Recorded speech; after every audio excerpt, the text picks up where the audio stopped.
Welcome back to our channel. నిన్న జరిగిన India versus New Zealand series decider third one day match లో మన team India 41 పరుగుల తేడాతో ఓడిపోయింది. నిన్న మన టీమిండియా బయలాటర్ సిరీస్ ఓడిపోవడంతో ఫస్ట్ టైం మన సొంత గడ్డపై కివీస్ టీం 30 ఏళ్ల తర్వాత సిరీస్ గెలిచారు. ఇంతవరకు చరిత్రలో మన హోమ్ సాయిల్ పైన కివీస్ టీం ఎప్పుడూ ఓడిపోలేదు. బట్ నిన్న జరిగిన మ్యాచ్లో మనం సిరీస్ కోల్పోయాం. ఈ మ్యాచ్లో మన టీమిండియా ప్లేయర్స్ పర్ఫార్మెన్స్ గురించి మాట్లాడుకున్నట్లయితే పెద్దగా చెప్పుకోవడానికి ఏమీ లేదు. Only Virat Kohli, Harshit Rana, Nitish Kumar Reddy batting. ఇక బౌలింగ్ డిపార్ట్మెంట్ చూసుకున్న మొహమ్మద్ సిరాజ్ ఒక్కడే కొంచెం పొదువుగా బౌలింగ్ వేశాడు. మిగతా బౌలర్స్ అందరూ రన్స్కి వెళ్లారు. ఇప్పుడు ఈ మ్యాచ్ యొక్క పూర్తి హైలైట్స్ గురించి తెలుసుకుందాం. ముందుగా మన టీమిండియా టాస్ గెలిచి ఫీల్డింగ్ తీసుకున్నారు. దీంతో న్యూజిలాండ్ టీం మొదట బ్యాటింగ్ చేయాల్సి వచ్చింది. మన టీమిండియా ప్లేయింగ్ 11 విషయానికి వస్తే వన్ చేంజ్ జరిగింది. ప్రసిద్ధ్ కృష్ణ ప్లేస్ లో హర్షదీప్ సింగ్ వచ్చాడు. ఇక న్యూజిలాండ్ టీం ప్లేయింగ్ విషయానికి వస్తే సేమ్ మ్యాచ్ డీస్ ప్రీవియస్ గా సెకండ్ వన్డే మ్యాచ్ లో ఎలాంటి స్క్వాడ్ తో వచ్చారో సేమ్ అదే ప్లేయింగ్ 11 తో వచ్చారు. ఫస్ట్ ఓవర్ లో మన టీమిండియాకి బ్రిలియన్ స్టార్ట్ అయితే వచ్చింది. హర్షదీప్ సింగ్ హెన్రీస్ నికోలస్ ని అవుట్ చేశాడు. అలాగే సెకండ్ ఓవర్ లో చూసుకున్న హర్షిత్ రాణా డివాన్ కావిన్ అవుట్ చేశాడు. దీంతో న్యూజిలాండ్ టీం 5 పరుగులకి 2 వికెట్లు కోల్పోయింది. ఆ తర్వాత విలియం, డారీ మిచెల్ వీళ్ళిద్దరి నుంచి 50 పరుగుల పార్ట్నర్షిప్ అయితే వచ్చింది.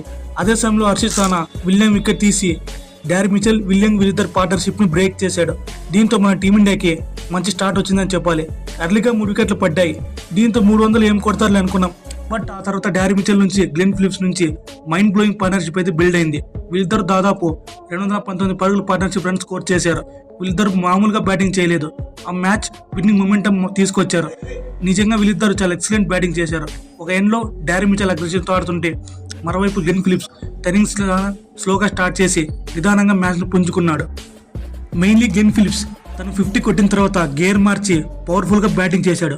బోత్ గ్లెన్ ఫిలిప్స్ అలాగే డారీ మిచెల్ వీళ్ళిద్దరు వాళ్ళ న్యూజిలాండ్ టీం స్కోర్ 300 మార్క్ అందుకుంది. వీళ్ళిద్దరు కొంచెం త్వరగా అవుట్ చేసి ఉంటే వాళ్ళ టీం స్కోర్ 300 లోపు కట్టడి చేసే అవకాశం ఉండేది.